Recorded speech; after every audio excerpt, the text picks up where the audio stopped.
Bon. Merci à tous déjà pour votre attention sur ce premier temps et vos questions et vos questionnements. On va donc ouvrir ce deuxième temps de la matinée.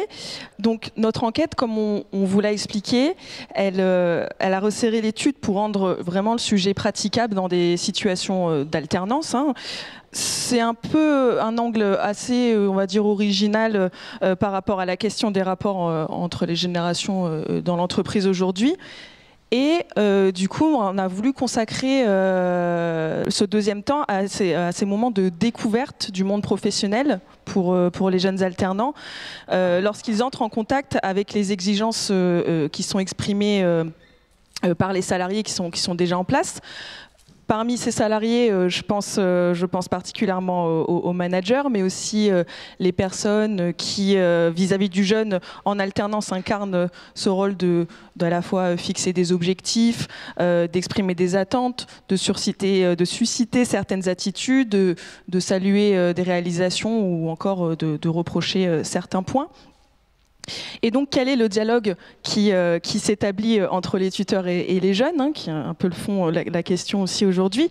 Mais d'ailleurs, je pense pas forcément que aux tuteurs, parce que souvent, il peut y avoir des collègues qui sont membres de l'équipe, qui peuvent faire partie de l'environnement global de l'alternant et qui sont proches de lui ou d'elle. Est-ce que ça dialogue bien ou difficilement ? Et aussi, quelle transmission donc s'opère entre ces générations. Donc pour ça, nous recevons de nouveau Bathilde Basilic et Emma Dupont qui sont restés avec nous pour poursuivre ce séminaire. Et nous accueillons aussi Sébastien Sigisca, qui est directeur général délégué à l'innovation pédagogique et numérique de l'Université Gustave Eiffel. Et Isabelle Druel, donc, qui est directrice développement et partenariat d'un CFA, qui est le CFA Descartes, qui a notamment en charge notre formation. Donc merci d'être parmi nous à cette table. Mais avant d'en venir à vos témoignages, je voudrais refaire un point à nouveau sur notre enquête. Donc, nous avons interrogé des personnes sur l'alternance, sur les missions qui étaient menées pendant l'alternance, les conditions dans lesquelles s'était fait le recrutement, la connaissance lors de ce recrutement du travail qui allait devoir être à accomplir, la réalité du travail par la suite aussi en situation vraiment d'alternance, et aussi sur la façon dont s'était organisé le suivi de l'alternance. L'organisation, donc, mise en place ou non, qui permet de gérer la progression et la transmission. Alors, je reviens juste un petit peu sur notre état de l'art, sur la recherche, sur les travaux dont on s'est inspiré, puisqu'on a identifié un point de repère précis dans la littérature. Alors, est-ce que c'est un hasard ou pas, mais il se trouve qu'on s'est inspiré de la contribution d'un sociologue qui est intervenu au sein de notre master aussi et qui avait travaillé avec Philippe Zarifian notamment, et avant de partir à la retraite. Et donc, ce sociologue se nomme Vladimir Yazikov. Il avait eu donc l'occasion d'étudier avec Philippe Zarifian justement le management des jeunes embauchés à la SNCF. Et pour le coup, son analyse, elle donne assez à réfléchir aujourd'hui. Si je devais résumer sa thèse brièvement, il pose en fait la question des modèles autour desquels va s'organiser la transmission dans le tutorat des jeunes embauchés de la SNCF. Et en fait, à travers ses travaux, il défend qu'a longtemps dominé dans un monde qui était autrefois davantage industriel, un modèle de tutorat qui consistait en fait à demander aux jeunes d'observer l'ancien en train de travailler, afin de percevoir le geste, se préparer à le répéter, et ça de manière assez canonique, qui va se transmettre à l'identique vraiment de génération à génération, sur un modèle de compagnonnage, comme on le nomme. Et dans les activités proprement industrielles de la SNCF, notamment le monde de la maintenance, c'était vraiment ce modèle-là qui prévalait. Et Yazikov, lui, il vient nous dire que dans un monde qui est un peu plus tertiaire aujourd'hui, on va pas procéder ainsi. Et là, il pense particulièrement aux situations de guichet lors d'une activité commerciale. Ce qu'il nous dit, c'est que dans ces situations au guichet, typiquement, on va commencer par accueillir le jeune, on lui donne de l'information, un peu de formation. Et puis on le met en position, comme n'importe quel autre, salarié au guichet. Et là, en fait, il va apprendre en se confrontant directement aux situations, pendant que les plus anciens, eux, seront à leur propre poste, finalement. Et donc nous, on s'est posé la question de savoir est-ce qu'on retrouve cela aussi dans notre enquête. La réponse, pareil, un peu nuancée. On a du oui et du non. Oui, au sens où, justement, ce modèle de l'accueil avec un temps où d'abord on va donner aux alternants de la doc sur l'entreprise, les faire naviguer un petit peu sur l'intranet, leur donner un peu les grandes lignes du projet sur lequel le service est en train de travailler. Et puis en fait, après, progressivement, on va lui confier des missions. Et ça, c'est un modèle qu'on nous a fréquemment exposé lors de nos entretiens. Assez fréquent également, on a le fait que les jeunes se retrouvent à devoir prendre en charge des activités sur lesquelles, à la limite, les maîtres d'apprentissage n'y connaissent rien. Par exemple, le jeune peut être recruté pour faire de la com parce que le service en a besoin, il en a ressenti le besoin, mais en fait, personne dans ce service sait faire de la com, et donc il recrute un alternant pour ça. Ça, c'est une deuxième situation qu'on a pu rencontrer. Une autre situation, c'est celle où le tuteur maîtrise ce qui est les missions, mais il n'a juste pas le temps. Il n'a juste pas le temps de le faire, donc il donne des objectifs et il va suivre un peu de près ou de loin, mais l'étudiant doit largement en fait se débrouiller pour mener à bien ses missions, d'où le fait qu'on a souvent entendu parler de besoin de l'alternant d'être autonome ou de le devenir rapidement. D'où le fait qu'on a également, qu'on a régulièrement en fait affaire à un modèle de suivi de l'alternant qui consiste à lui donner des tâches relativement précises au début et simples, et puis faire des points rapprochés avec lui dans les premiers temps. On va lui demander est-ce que tu as bien compris, c'est quoi tes points de difficulté, est-ce qu'il y a des choses que je dois te réexpliquer, et puis au fil du temps, l'autonomie va se manifester et les points de suivi vont s'espacer de plus en plus. Et donc il y a beaucoup de témoignages qui ont vraiment laissé apercevoir cette pensée de la gradation vraiment et de l'exposition qui est graduelle à des alternants à des niveaux de plus en plus croissants de difficulté. Et dans bien des cas, le sommet, c'est l'exposition à des situations de présentation du projet et des résultats du projet en public, en réunion, un peu comme ce que je fais maintenant. Voilà. Donc, est-ce que ce qu'on constate là, est-ce que c'est un biais de notre sélection d'interviewés ? En tout cas, on a souvent vu un suivi qui était quand même assez organisé ou reconnu comme tel, y compris par les jeunes professionnels, d'une part, mais évidemment avec quelques nuances et une palette de situations diverses. D'abord, des cas très spécifiques où l'alternance trouve quasiment à faire binôme avec son tuteur ou sa tutrice, presque à ne faire qu'un. Alors, parfois pour le meilleur, quand la complicité elle est forte et que l'alternant ou l'alternante se trouve être quasiment d'égal à égal avec le tuteur ou la tutrice, mais aussi parfois pour le pire, quand la relation se passe pas très bien et que l'alternant se trouve enfermé dans ce face-à-face et dans cette situation. Et puis, on a aussi vu des cas où l'alternant va tomber dans une équipe qui n'est pas très au clair sur les missions qu'on veut bien lui confier. Ils vont manquer de missions à accomplir. Et on va avoir un étudiant qui se sent alors pas très attendu, pas très encadré, et voilà. Et on doit dire quand même, je dois préciser quand même que c'est un cas qu'on a davantage rencontré auprès des alternants qui sont en communication, encore une fois. Et enfin, dernière chose qui nous a frappé, le fait que l'alternance, elle peut se faire à la fois dans des très grands services, comme dans des toutes petites équipes, premièrement, parfois dans des bureaux séparés, ou dans des grands open space ou dans des bureaux plus collectifs, et que cela structure vraiment aussi la condition de la transmission, avec le fait que, en particulier, quand on est dans des bureaux collectifs ou dans des open space, typiquement, c'est pas seulement le tuteur qui transmet, c'est aussi l'équipe dans son ensemble. Donc voilà pour nos résultats, ce que je peux vous dire pour ce deuxième temps. Et donc je vais faire appel maintenant à nos invités. Donc d'abord Emma. Je vais à nouveau t'interroger.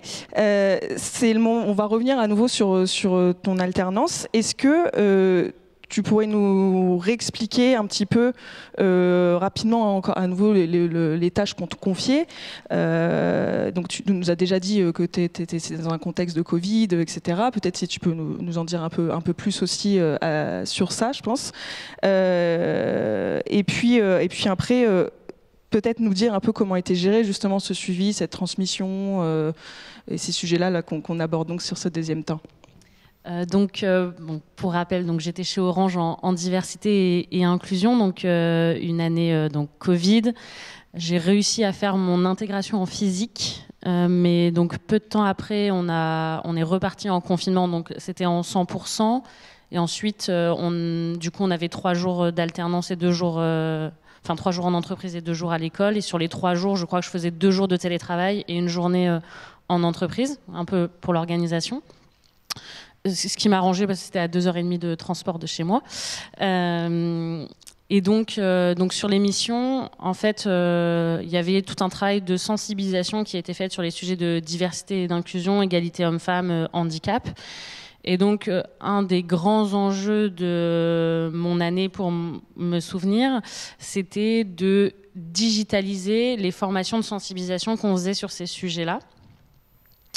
Il y avait une deuxième question. Oui, c'est par rapport au suivi. Est-ce que tu pourrais... Et donc oui, j'avais un suivi très organisé, très encadré. J'avais un tuteur qui prenait des alternants depuis des années, donc il y avait une organisation très pointue, où il y avait 3 semaines où j'ai appréhendé l'organisation, d'autant plus d'Orange qui est pas simple, avec les documents, l'intranet. En effet, on est dans ce fonctionnement-là. Et ensuite, une montée en compétences toute l'année et avec une organisation assez similaire par projet, c'est-à-dire une présentation de ce qu'on me demandait, de pourquoi on me demandait ça, est-ce que je devais faire appel à d'autres services, pas d'autres services, un rendez-vous en milieu, on va dire, de ce qui m'était confié pour savoir où j'en étais, est-ce que j'avais avancé, est-ce que j'avais des problèmes, quels étaient mes problèmes, et une fin. Donc ça, c'est vraiment organisé tout le long de l'année avec un début, un milieu, une fin sur chacun des projets que j'ai menés. Et ensuite, on va dire la difficulté ou l'exigence de ce qu'on me demandait et augmenter avec l'autonomie et la confiance qu'on m'accordait. Voilà. Et tu disais qu'il y a une organisation qui était très pointue. Est-ce que tu peux peut-être développer? Dans quelle mesure c'était très, très pointu? Je trouvais que du coup, je manquais un petit peu de marge de manœuvre et d'autonomie. Et du coup, j'en reviens à ce qu'on disait tout à l'heure.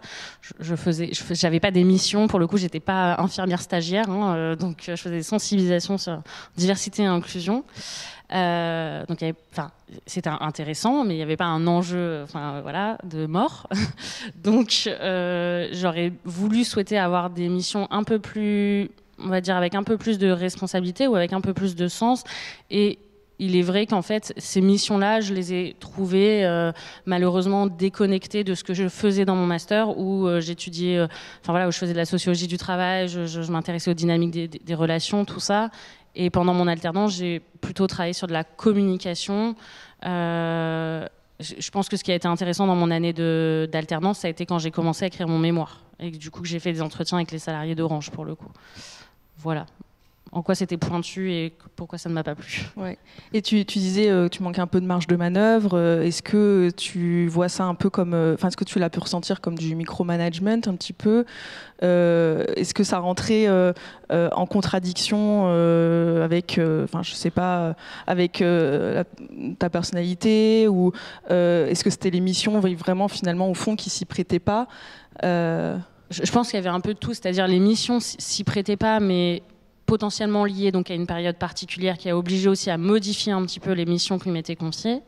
Et en même temps, voilà, une personnalité du tuteur qui était en effet un peu ce qu'on pourrait apparenter à du micromanagement, beaucoup plus bienveillant quand même que ce que j'avais connu donc, dans mes années en tant qu'assistante sociale. Pour le coup, j'ai connu un entre-deux où en tant qu'assistante sociale stagiaire, j'ai été balancée, où en fait je travaillais en tant qu'assistante sociale.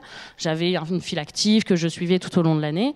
Et je rendais des comptes à personne, et où je suis passée à une alternance où pour le coup j'avais moins d'autonomie, moins de marge de manœuvre, et je dirais que j'ai pas la bonne réponse, j'ai pas de réponse à apporter aux tuteurs aujourd'hui, mais je dirais qu'il faut un équilibre entre les deux, c'est-à-dire en même temps pas tout le temps être sur on va dire l'apprenant, mais en même temps ne pas le laisser totalement seul en fait. Et je pense que c'est toute une question d'équilibre. Et pour le coup, je reviens à cette question de la confiance.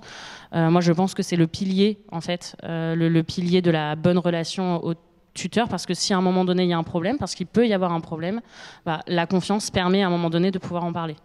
Ce qui n'est pas le cas dans toutes les relations de tuteurs. Merci pour la réponse. On va passer côté tuteur et tutrice. Donc, je pense à Bathilde, que je connais vu qu'on travaille ensemble dans la même entreprise. Est-ce que tu pourrais revenir sur les conditions dans lesquelles tu recrutes et intègres tes alternants que tu as pu accueillir par le passé ou que tu as accueillis cette année ? Oui, donc ça fait plusieurs années que j'ai des alternants qui m'accompagnent, et c'est vrai, je vous l'ai dit, je suis manager d'une équipe, donc je peux pas être tout le temps dédiée aux alternants qui sont présents avec moi. Donc je vais m'appuyer sur le collectif. Ça va être un point vraiment important pour moi.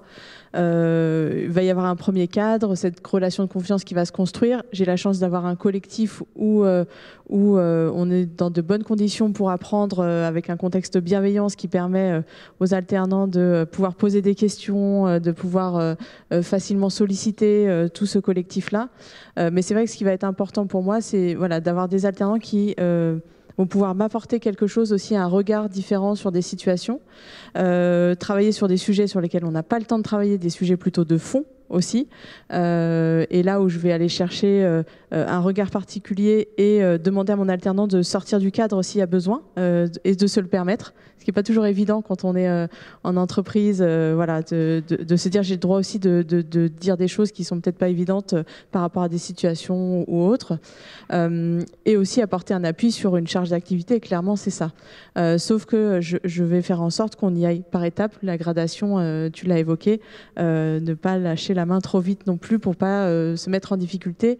Et là, ça va vraiment demander de l'adaptation par rapport au profil de l'alternant, à son expérience ou non, à sa capacité à prendre les choses en charge et à être assez à l'aise ou pas. Donc là, c'est vraiment de l'adaptation, comme on va le faire en tant que manager avec d'autres personnes de l'équipe, où on va s'adapter vraiment, mais le but étant à la fin, avoir des professionnels qui sont prêts à rentrer sur le marché du travail, vu que je suis plutôt sur des niveaux master. Donc ça va être plutôt ce mode de fonctionnement.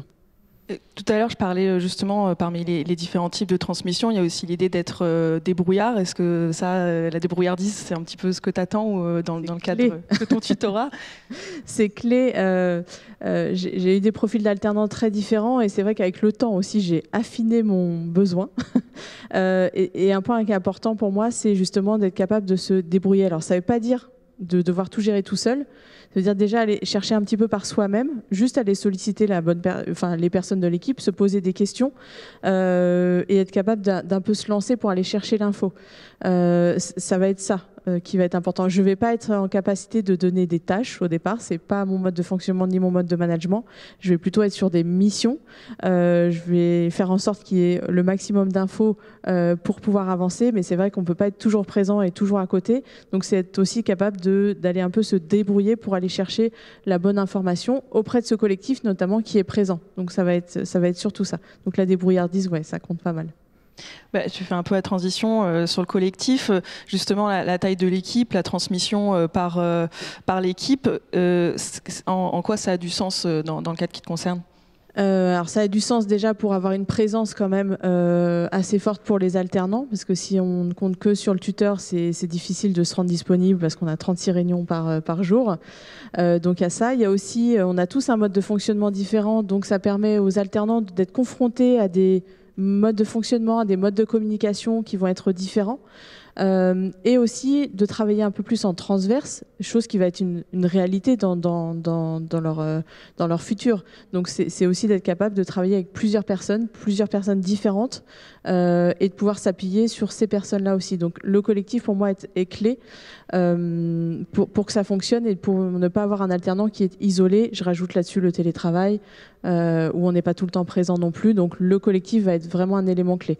Et là, je parle pour ma propre situation, mais pour aussi des alternants qu'on a dans un environnement industriel sur site Céveso. Le problème qu'on a aujourd'hui, c'est qu'en effet, dans l'idéal, c'est du compagnonnage, sauf que ce sont des filières techniques qui sont en souffrance depuis plusieurs années déjà, donc on manque d'effectifs. On a aussi des contraintes d'effectifs sur nos sites industriels, et donc le compagnonnage est rendu très très difficile parce que finalement nos tuteurs ont moins de temps qu'avant, ou on ne les a plus parce qu'ils sont partis à la retraite et qu'on a des gens qui sont forcément moins expérimentés. Donc là, le collectif va jouer une part assez forte dans l'apprentissage de ces alternants-là, et on arrive aussi à des situations où on se dit qu'on n'a pas les conditions pour accueillir un alternant. Il faut être aussi capable de se le dire. Je n'ai pas cette année les conditions pour accueillir un alternant et pour que ça fonctionne. Parce que notre objectif doit rester que l'alternant réussisse son année, réussisse son diplôme et puis ait une réelle expérience à valoriser. Et ça, plutôt dans la posture RH, ça nous arrive à dire aussi à des managers, tuteurs ou enfin salariés qui souhaitent avoir des alternants, de dire mais là, en fait, tu n'as pas les conditions pour l'accompagner. Tu ne seras pas en capacité. Il te manque 2 personnes dans l'équipe, tu es déjà surchargé. Comment tu vas faire ? Et ça, il faut être capable de se le dire aussi pour ne pas se retrouver dans des situations compliquées. Et troisième chose, ce qui est important aussi, c'est de se dire quand ça n'a pas marché une année, quand ça n'a pas marché une deuxième année, on arrive à se dire aussi, là, on ne reprendra pas d'alternant avec telle personne. Il faut aussi être capable de dire à un salarié, on t'a accompagné, on t'a formé en tant que tuteur, une fois ça ne s'est pas bien passé, une deuxième fois ça ne s'est pas bien passé, tu n'auras pas d'alternant parce que les conditions ne sont pas réunies. On forme les tuteurs aussi justement à la transmission et comment transmettre son savoir, etc. On forme chaque année tous nos tuteurs sur ces aspects-là. Pas sur l'aspect contrat, etc., qui nous intéresse beaucoup moins, mais sur l'aspect transmission des connaissances et des savoirs. Et pour revenir un petit peu sur les attentes que tu as à l'égard de tes alternants, et par rapport à ce que tu viens de nous partager, est-ce que, en fait, ce que tu vises, toi, c'est vraiment l'acquisition de réflexes professionnels, et une fois qu'ils sont acquis, est-ce que la manière dont tu manages ces jeunes professionnels, c'est un peu comme des jeunes cadres, finalement ? Oui, on va y aller, donc on l'a dit, par étapes avec l'acquisition de ces réflexes. Donc, c'est déjà connaître l'environnement de l'entreprise, la culture de l'entreprise et comment ça fonctionne. C'est déjà une première étape. On ne peut pas se lancer, aller toquer à la porte du DG. Enfin, il n'y a plus de porte maintenant, mais voilà, pour la moindre situation. Donc, on y va en effet par gradation. L'objectif, c'est qu'à un moment donné, on puisse totalement lâcher la main. Quand on arrive près de la fin de l'alternance, quand c'est du Master 2, on se dit dans quelques mois, ils seront sur le marché du travail. Donc, il faut qu'ils puissent se débrouiller et que je lui ai donné toutes ces clés. C'est pour ça qu'apprendre à se débrouiller, apprendre à chercher l'information, comprendre les codes de l'entreprise, c'est des étapes très importantes pour nous. Après, il y a les compétences pour nous RH pures, on va dire, mais ça, on continue à apprendre, quelle que soit la situation dans laquelle on est. On embauche des personnes qui ont déjà de l'expérience, ils sont en train d'apprendre ces réflexes-là dans l'entreprise. Mais ça va vraiment être sur ces sujets-là qu'on va travailler ensemble, en effet. Et j'ai une dernière question sur un sujet que tu as brièvement évoqué juste avant, c'est sur la question du développement du télétravail. Et l'encadrement des alternants peut peut-être subir une certaine contrainte avec le développement du télétravail. Qu'est-ce que tu en penses dans un premier temps ? Est-ce que c'est quelque chose que tu vis ou assez peu ? Est-ce que tu penses que y a là finalement une réelle contrainte ? Et si oui, comment on y fait face ? Alors oui, le télétravail a changé aussi les modes de fonctionnement et les méthodes d'apprentissage. Je l'ai expérimenté parce que j'ai eu elle était en stage au moment du Covid, donc là 100% télétravail. Et au moment où on a pu reprendre et être en présentiel, j'ai vu le développement de la personne beaucoup plus rapide, parce que tout d'un coup, elle était mélangée à un collectif de travail, on était constamment là, voilà, et si j'étais pas là, c'était les collègues, etc. Donc là, on voit que le télétravail a un impact sur l'apprentissage et sur la rapidité d'apprentissage et à se développer. Aujourd'hui, on a du télétravail pour les alternants dans l'entreprise dans laquelle je suis. Ce qu'on conseille, c'est de dire au démarrage, en tout cas, moins de télétravail, surtout avec les rythmes de l'alternance, sinon on ne les voit plus. Très clairement, si je prends le cas des alternants, c'est 10 jours de télétravail par mois. Mais avec l'alternance, ça peut aller jusque-là, donc on ne fonctionne pas comme ça. Donc on se met d'accord aussi sur un mode de fonctionnement en se disant, quand je vois qu'il y a la capacité à être plus autonome et à être à distance sur certaines missions qui permettent de l'être, ok, on y va en avance. Mais sinon, dans un premier temps, un peu moins de télétravail, ce qui n'est pas toujours facile, parce qu'on a des alternants qui demandent du télétravail et qui demandent à en faire, et quand c'est du 100% télétravail, on sait très bien que ça ne va pas avoir l'effet escompté sur le développement des compétences, et qu'à la fin, on n'arrivera pas au niveau où on arrive quand il y a plus de présentiel. Donc ça peut être un sujet à aussi tension entre des tuteurs et des alternants, quand l'alternant souhaite plus de télétravail et le tuteur souhaite un peu plus de présentiel pour l'accompagner et pour le faire grandir. Et là, le collectif joue un rôle assez fort aussi. On y revient. Merci beaucoup. Je me tourne maintenant vers Sébastien Sigiscard. Donc, vous occupez des fonctions au sein de notre université qui vous amènent à être en charge d'une réflexion sur la pédagogie, et vous avez eu un parcours qui vous a amené à en faire votre domaine d'expertise, si je ne dis pas de bêtises. Est-ce que vous pouvez déjà commencer par nous expliquer cela, après vous être présenté peut-être? Donc, bonjour à toutes et tous. Alors, effectivement, j'ai amené un parcours professionnel qui m'a emmené et je vous remercie pour le titre d'expert dans ce domaine. Et puis, je tiens à en profiter pour vous remercier pour cette invitation. C'est vrai que les réflexions qu'on va mener, notamment là où je travaille, donc en tant que directeur du Centre d'innovation pédagogique et numérique. Alors, rapidement, ce que c'est qu'un centre d'innovation pédagogique et numérique pour un établissement universitaire, c'est globalement des équipes qui se mettent au service de l'établissement, des composantes, des enseignants, et pour permettre d'avoir des moyens d'exercer leur métier d'enseignant dans de très bonnes conditions, que ce soit sur les aspects des environnements d'apprentissage ou que ce soit dans les aspects de la réflexion qu'ils doivent avoir sur le contenu des cours. Et tout ce travail requiert de multiples compétences, que ce soit dans les domaines techniques, du numérique, de la pédagogie éventuellement. Donc on mène un certain nombre de réflexions autour justement de ces environnements d'apprentissage. On le fait souvent avec les équipes enseignantes, parce qu'on a un point commun, c'est comment fournir un cadre et des moyens qui visent la réussite des étudiants. Ça, c'est essentiel. Maintenant, pour pouvoir y arriver, naturellement, ça requiert des réflexions, ça requiert des transformations également, et ça requiert aussi une certaine prise de recul sur le métier qu'on exerce. Donc, dans le cadre tout à l'heure, j'ai entendu dans le cadre de la formation que au niveau du MACOR était passé en approche par compétences. Voilà un exemple où ça nécessite une réflexion de comment on bascule un master qui est en alternance, avec une approche par compétences, en sachant que dans ce master, on ne vise pas un métier en particulier, on vise un secteur professionnel. Et ce que j'entendais tout à l'heure, je crois que c'est Emma qui disait très clairement, voilà, moi j'avais des enseignements d'un côté, et de l'autre côté, j'avais une mise en œuvre, et il n'y a pas forcément d'adéquation entre les deux. Donc cette réflexion, elle mérite un débat, elle mérite une construction, et il faut s'appuyer sur des méthodes pour pouvoir y arriver. Et donc, quelle réflexion ça vous inspire finalement, ce qu'on a dit jusqu'à maintenant? Est-ce que vous jugez que ce qui nous est décrit correspond à ce que vous appelleriez une situation apprenante, une gestion des situations apprenantes, pardon, et est-ce que c'est ainsi que vous raisonnez ou que vous voudriez nommer les choses? Alors, aussi un peu plus tôt, j'ai entendu dire que le fait qu'il faut être très attentif aux termes qu'on utilise et avoir une certaine observation des faits. Et par rapport à votre première question, qu'est-ce que je pense de ce que j'ai entendu?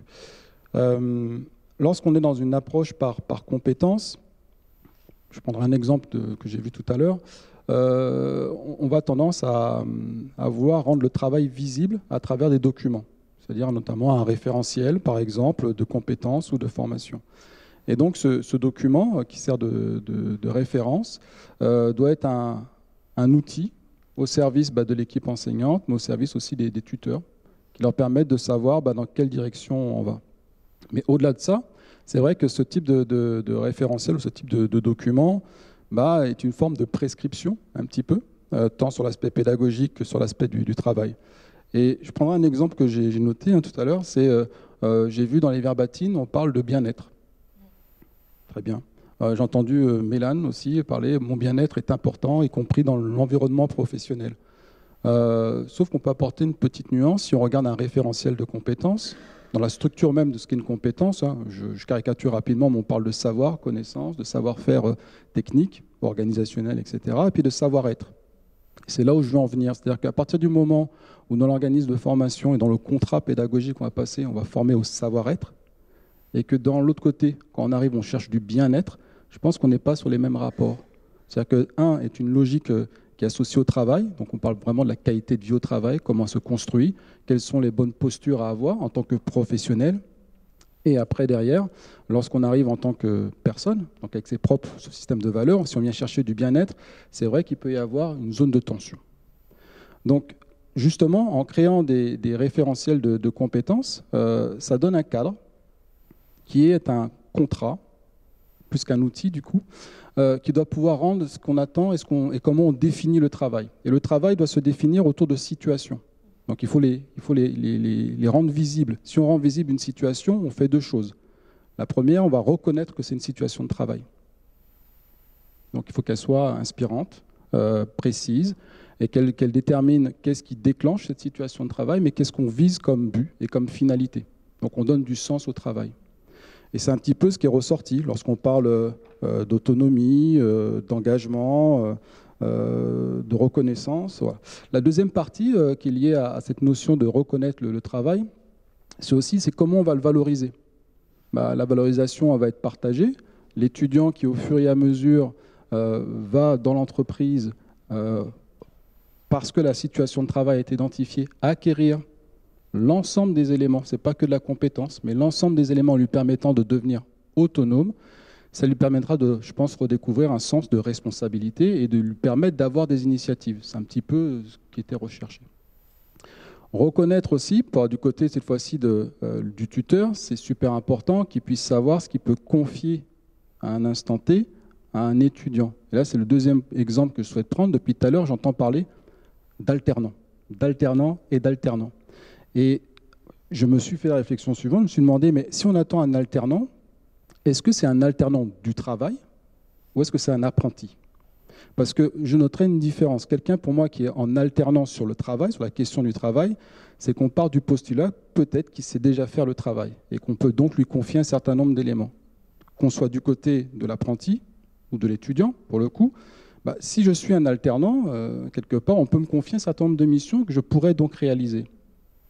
Par contre, si maintenant je me pose du côté de la pédagogie, si je suis un apprenti, ça veut dire, et là je rejoins encore l'exemple d'Emma, que dans cette approche, on va me confier des éléments qui vont me permettre d'apprendre. C'est-à-dire un environnement, des ressources et des connaissances, à minima. Il y a d'autres choses. Et que je vais trouver dans cet environnement un sens à mon apprentissage, et je dois avoir un équilibre, ou au moins, dans la mesure du possible, une résonance entre ce que je vais voir dans la partie enseignement et ce que je vais voir dans la partie entreprise. Maintenant, comme c'est une prescription, c'est assez difficile d'équilibrer les deux. Et ça, donc, ça appartient à l'individu, donc étudiant et tuteur, de s'accorder. Et pour s'accorder, je reviens à mon introduction, le fait d'avoir un document qui fait référence, c'est très aidant. Et si on fait un document qui fait référence sur des situations de travail, auquel cas, on a au moins ce point commun. On a le début d'une relation sur lequel on peut établir un contrat. Et justement, en fait, parce que sur ce que vous dites, je voulais rebondir vis-à-vis du dernier séminaire que l'Observatoire des cadres a mené sur l'alternance, justement. Et il disait que toute situation n'est pas en tant que telle apprenante. Par exemple, c'est pas parce qu'un alternant assiste à une réunion qu'il sait comment agir dans une réunion. Qu'est-ce que vous en pensez? Est-ce que c'est ce que vous diriez Alors, il n'y a pas qu'une seule forme d'apprentissage, heureusement. Et au-delà de la forme d'apprentissage, c'est une des modalités possibles. C'est-à-dire qu'en fonction, encore une fois, la compétence, c'est quelque chose qu'on arrive difficilement à décrire et à repérer. On parle surtout de l'évaluation, finalement. On dit que quelqu'un est compétent parce qu'il arrive à faire ça. Donc, mais le comment il arrive à le faire, c'est très personnel. Donc, l'apprentissage, pour moi, c'est la même chose. C'est-à-dire, on arrive à dire que c'est un bon élève, on arrive à le voir parce qu'on lui donne une bonne note et parce qu'il a respecté un cadre. Bon, est-ce que ces apprentissages vont demeurer ou pas? On le verra dans le temps. Est-ce qu'ils vont évoluer? Ça, c'est sûr. Et il en fera quelque chose. Donc, quelqu'un qui va être dans l'observation, il va apprendre quelque chose. Après passer de l'observation qui nourrit son apprentissage à une réalisation, il faut expérimenter. C'est-à-dire qu'il faut créer un cadre qui lui permette de passer de ses connaissances. Donc j'ai acquis des connaissances par l'observation, c'est une chose. Certains étudiants ou certaines personnes vont avoir le besoin de retranscrire cette expérience, j'ai vu ceci. D'autres personnes auront besoin d'un feedback. Comment tu as perçu justement, qu'est-ce que tu as noté, qu'est-ce qui est important pour toi? Là, je prends le rôle du tuteur, par exemple. Et à partir de là, c'est là que va se construire en fait sa propre représentation de ce qu'est la connaissance. Il n'y a pas à la sortie d'une réunion une note qu'on va donner parce que la réunion s'est bien déroulée. C'est ce qui fera un peu la grosse différence avec le système. Par contre, le système universitaire. Par contre, en système universitaire, on peut essayer de reproduire ces éléments, surtout dans le cas de l'alternance. Donc, reproduire ce système, c'est créer des situations apprenantes qui sont calquées sur des situations professionnelles. Et si on arrive à importer, dans la moindre mesure, des situations professionnelles sur des formes d'apprentissage, dans la formation, on crée ce lien qui permettra d'avoir des alternants. Et je reviens sur cette idée de cadre que vous avez un peu évoquée. Est-ce que on pourrait appeler à un plus grand encadrement de la relation pédagogique qu'il y a entre alternants et tuteurs, ou même entre l'alternant, le tuteur et les enseignants, ou le responsable de formation, par exemple? Est-ce qu'on pourrait imaginer d'un plus grand encadrement à cet égard-là? Mais du coup, ça ouvre plein d'autres questions, évidemment. Par exemple, est-ce qu'il faut accompagner les tuteurs? Est-ce que c'est à l'université de le faire? Est-ce que l'université, elle en a les moyens? Comment on fait quand c'est un collectif qui transmet les connaissances? Voilà, ça fait plein de questions en une, mais... Oui, il y a beaucoup de questions. Je vais essayer de... Mais j'ai tout de suite accroché sur votre terme plus d'encadrement. Et vous l'avez associé rapidement à la logique de moyens. Et à un moment donné, effectivement, plus on a de moyens, ça ne veut pas dire que c'est mieux, mais ça peut être plus aidant. Je pense qu'il faut avoir une responsabilité partagée. C'est-à-dire que la question de l'apprentissage, la question de l'alternance, la question de l'enseignement, la question de la transmission, tout ça, c'est une responsabilité partagée autour d'un objectif commun que doit avoir le tuteur en lien avec son alternant ou son apprenti. Qu'est-ce qu'il attend de lui? L'enseignant vis-à-vis de l'étudiant, qu'est-ce qu'il attend lui aussi? Et l'étudiant vis-à-vis de l'enseignant, c'est pareil. Qu'est-ce qu'il attend Pour se mettre d'accord, je reviens encore sur le modèle du référentiel. On a bien avoir des références. Si on se met d'accord sur ce contrat, après chacun peut l'adopter. Maintenant, en termes de moyens, le collectif est très important dans une situation professionnelle parce qu'il y a un excellent relais de la façon aussi d'apprendre, de la façon d'exercer. Je ne connais pas un métier où il y a deux professionnels identiques qui le font de la même façon.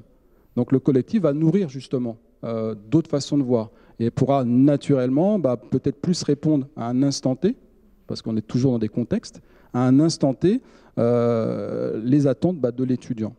Donc est-ce que l'université a les moyens de le faire? On a déjà des moyens. La seule chose, c'est ce que je reviens quand j'expliquais tout à l'heure, c'est une question de transformation. Transformer un master en alternance, c'est pas simple. passer du domaine de la connaissance à des compétences, c'est pas simple. Pourquoi? Parce qu'on n'est pas sur les mêmes registres, même si on a les mêmes éléments initiaux. C'est-à-dire, dans l'enseignement, on produit de la recherche. Et donc ça forme des esprits lorsqu'on transmet ces éléments de recherche. Ça développe des capacités d'esprit critique, d'analyse. Et ça, c'est quelque chose qui a énormément de valeur, surtout dans des organisations de travail où les choses sont beaucoup dématérialisées, où les choses sont accélérées en termes de contenu, d'exigence, en termes de contradictions. On peut faire ceci mais pas cela à cause de normes, à cause de développement durable, à cause de plein de choses. Et donc ce rapport finalement au développement des connaissances est essentiel. Par contre, maintenant que ces connaissances s'appliquent dans des cadres professionnels, il faut créer un lien. Il faut pouvoir le traduire. Donc l'enseignant, il doit pouvoir le faire, mais ce n'est pas peut-être le seul. C'est pour ça que je parle de responsabilité. Lui peut apporter un lot d'éléments, mais il doit faire ce pas vers le monde professionnel. Le tuteur, quant à lui, il a, j'ai entendu souvent, surcharge de travail, tension au niveau des emplois, au niveau des moyens, transformation des métiers aussi, transformation des profils. On n'a pas parlé d'interculturalité, mais c'est des choses aussi à prendre en compte.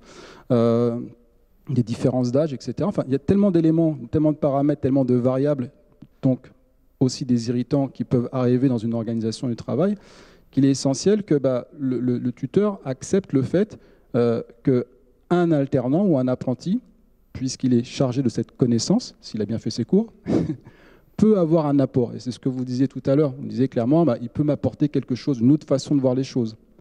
On a l'habitude de faire ça, donc on s'est organisé collectivement pour atteindre un objectif. Mais plus on avance dans le temps, plus on exige de nous souvent que l'objectif soit atteint plus vite et mieux, et en respectant toutes les contraintes. Un alternant peut avoir, du fait de la production de la connaissance, un autre regard. Maintenant, c'est un alternant, il faut qu'il apprenne. Merci beaucoup pour vos réponses. Je me tourne vers Isabelle Druel. Merci d'avoir accepté notre invitation. Est-ce que vous pouvez peut-être commencer par vous présenter dans un premier temps ? Donc Isabelle Druel, je suis directrice développement du CFA Descartes, donc située à Marne-la-Vallée, 2900 apprentis sur 17 filières avec un partenaire pédagogique unique qui est l'université Gustave Eiffel. Le développement, c'est d'abord la promotion de l'apprentissage. C'est accompagner tous les candidats à l'apprentissage qui sont admissibles sur les formations à avoir des opportunités avec des entreprises. Et on reviendra, je pense, aux missions tout à l'heure.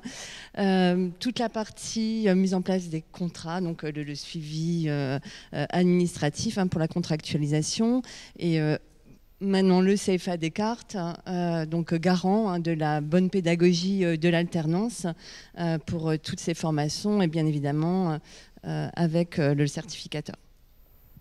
Et qu'est-ce que ça vous inspire un petit peu ce qu'on a dit jusqu'alors, de façon générale, et le tout d'un point de vue d'un CFA ? Alors, ce qui m'inspire, alors peut-être revenir sur le premier débat, si je peux me permettre, où j'avais un complément, peut-être un éclairage, des observations complémentaires. Donc je vais parler pour le cas du CFA Descartes, donc on est exclusivement sur l'enseignement supérieur. On accueille des apprentis du bac+2 au bac+5, essentiellement sur des diplômes universitaires, mais aussi des diplômes d'État. Peut-être, je dirais, sur une différence observée selon les niveaux et également la filière de formation, notamment sur, pas le conflit, mais peut-être une mauvaise interprétation des comportements qu'on peut avoir en entreprise, d'un jeune apprenti qui sort d'un bac et qui, lui, va découvrir le monde professionnel, et des attentes d'un maître d'apprentissage qui sont vraiment divergents. Alors, j'en fais pas une généralité, mais comme c'est observé, donc on va avoir une entreprise avec des attentes de production, par exemple, et qui va pas du tout être patiente sur la progressivité qu'un jeune apprenant pourrait avoir dans son entreprise. A contrario, on a également des jeunes alternants observé beaucoup en bac+2, c'est-à-dire sur un diplôme bac+2 visé, mais de plus en plus aussi sur des bac+3, où les alternants, les apprenants, les apprentis, ils vont faire preuve d'impatience. C'est-à-dire, on a souvent des appels de maîtres d'apprentissage à leurs référents qui vont stipuler, mais là, l'apprenant, je ne comprends pas, il s'ennuie déjà, il demande plus de responsabilités, il me dit qu'il a déjà fait le tour, etc. Et donc, les conséquences, c'est que on peut aller, enfin, ça peut amener jusqu'à la rupture de contrat, qui est une des conséquences. Il faut savoir aussi sur des divergences entre le monde professionnel et un apprenant. Donc, le rôle du CFA Descartes, c'est aussi, pour la partie maître d'apprentissage, si je peux me permettre, de lui faire comprendre qu'un apprenti, il est là pour effectivement apprendre, et peut-être que dès son intégration, partager avec lui toute la progressivité qu'il va avoir pendant toute la durée de son parcours professionnel. D'accord ? Parce que le jeune, lui, il va avoir cette impatience de découvrir et de demander de nouvelles responsabilités, de nouvelles activités et missions. Pour éviter, c'est vrai, la rupture. Et côté jeune, en fait, de comprendre, puisqu'on parlait tout à l'heure de recherche de sens, et ça c'est vrai, de plus en plus de jeunes demandent mais pourquoi je fais ça, mais pourquoi j'ai cette activité, et souvent on se cantonne à leur demander des activités sans forcément prendre un 360 degrés, c'est-à-dire voilà toutes les conséquences de cette activité au sein de l'entreprise, ça veut dire la valeur ajoutée que tu auras, et de lui expliquer également cette progressivité qu'il aura pendant tout son parcours. Là, ça permet aussi de faire patienter le jeune. Peut-être maintenant, on revient sur le débat, partager avec vous le suivi de l'apprentissage tel qu'il est vu au sein du CFA Descartes et de l'université Gustave Eiffel, pour justement raccrocher un peu ce qu'évoquait Sébastien sur la partie compétences dans les apprentissages, c'est-à-dire atteindre les compétences visées par le diplôme avec un environnement, des ressources et des connaissances. Donc nous avons un dispositif qui est cadré, professionnel, pour accompagner l'apprenti dans ses apprentissages en milieu professionnel. Donc on a effectivement une partie pédagogique, Sébastien l'évoquait tout à l'heure. Le milieu professionnel est vraiment à toute son importance, puisqu'il fait on est sur cette philosophie. Dans le cadre de ce suivi, nous avons en fait un référent qui est immédiatement nommé dès la rentrée universitaire, qui est nommé pour l'année universitaire, pour être l'interlocuteur privilégié du maître d'apprentissage, qui lui souvent peut s'interroger sur quelles sont les compétences qui sont visées par le diplôme, quelles sont les activités que je vais pouvoir confier, même si préalablement à cet accompagnement, toutes les missions avant la mise en place d'un contrat ont été validées. Donc ce référent, comme interlocuteur unique, est une personne ressource pour le maître d'apprentissage. Et le maître d'apprentissage va pouvoir s'appuyer sur cette personne ressource pour toute interrogation liée aux compétences, liée aux missions, liée peut-être aussi à d'éventuels conflits. Et vous identifiez des limites dans ce système, et est-ce qu'il y a d'autres outils aussi qui viennent accompagner Oui, alors le référent a des prises de contact régulières et au moins 2 avec le maître d'apprentissage. Ce qui est important, c'est de vérifier, donc je reprends les termes de Sébastien, vous voyez, l'environnement de travail, donc il est contrôlé, vérifié, il y a des échanges réguliers qui permettent aux référents et aux responsables de formation de pouvoir analyser si le jeune est en situation difficile ou pas, ou si la progressivité se fait dans de bonnes conditions. Il y a un outil aussi, une plateforme digitale qui est dédiée à l'apprenant, enfin à tous les acteurs, à toutes les parties prenantes, où le référentiel de compétences y est intégré, ce qui permet à l'apprenant de s'auto-évaluer. Donc ce qui est important en termes de sens, donc l'évaluation, le cadre du référentiel, d'avoir une auto-évaluation, de confronter cette auto-évaluation avec celle de son maître d'apprentissage. Ce qui fait un temps d'échange en fait avec eux. Quand on parlait de progressivité, eh ben, c'est l'occasion en fait d'échanger parce qu'on n'a pas forcément la possibilité de le faire de manière quotidienne ou régulière. Un moment d'échange. Cette une plateforme dédiée à ces évaluations permet vraiment de faire le lien avec aussi avec le milieu professionnel. Merci beaucoup pour vos réponses. Je ne sais pas si vous voulez réagir à la table ou c'est très clair. Bon, bah super. On s'arrête du coup sur ce deuxième temps. Merci à tous pour votre attention. Je vous demanderai d'applaudir déjà nos intervenants. On fait une toute petite pause. On fait une toute petite pause et puis on reprend pour une table ronde. Merci beaucoup.